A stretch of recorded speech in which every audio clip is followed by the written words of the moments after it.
Australia has overwhelmingly rejected a voice to Parliament. 17.7 million Australians turned out to cast their vote, with every state and territory voting no, except the ACT.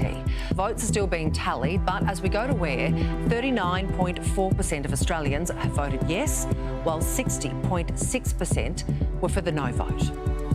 The Prime Minister conceding the voice was always a hard sell without support from the coalition.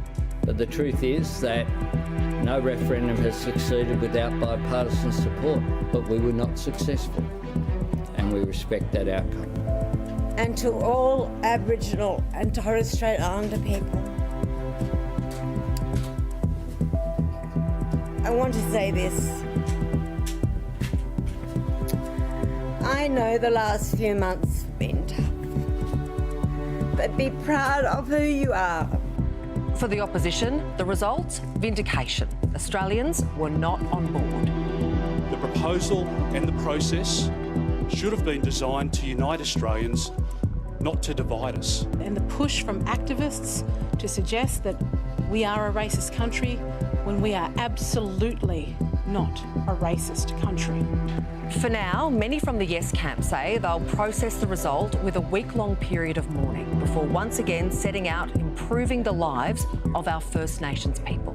After writing no on the ballot paper, did people actually leave the polling booth thinking, well, thank goodness I stopped progress. Thank goodness I stopped those gaps of disadvantage being closed. Thank goodness I've made life that little bit harder for people I would never meet. You gotta wonder what's going through their heads.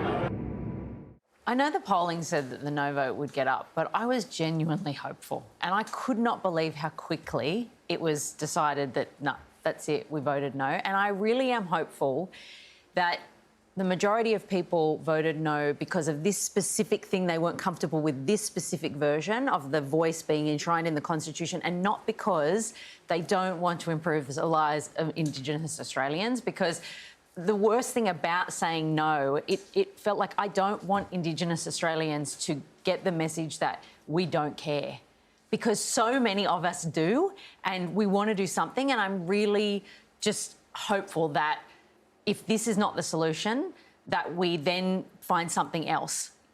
Not that people were saying, we don't want to help you. I suppose it's the job of our leaders now, and you know, this could be any of our national leaders or even Indigenous leaders, to figure out what the common threads are between those that voted yes and those that voted no. Because I think as this whole thing unfolded, it was clear that there are things that actually both sides did agree on. There were big things that there was disagreement on. But I think the other thing that I guess I'm wondering about today is whose responsibility it now becomes to, as a nation, drive us forward on this path of reconciliation, which I think broadly people say is desired or desirable. But there are some Indigenous leaders saying, you know, I'm stepping back now. There are other leaders who've, I suppose, come to the fore during this. Is it on their shoulders? Is it our political leaders' job now to figure out what this pathway forward is? I know when we spoke to Briggs some weeks ago, I asked, what's it like the day after if it's a no vote? And he said, well, we live in the no. We were living in the no before, we're living in the no now.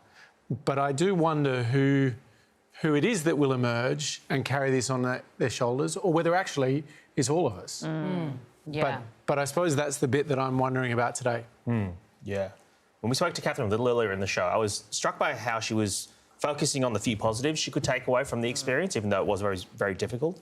And she was also not denying the very difficult nature of the lives of Indigenous Australians, First Nations people in Australia. And I think that must be an incredibly difficult thing to hold in your mind as well. And I really feel for her having to do that in front of children, with children as well. It's really tough.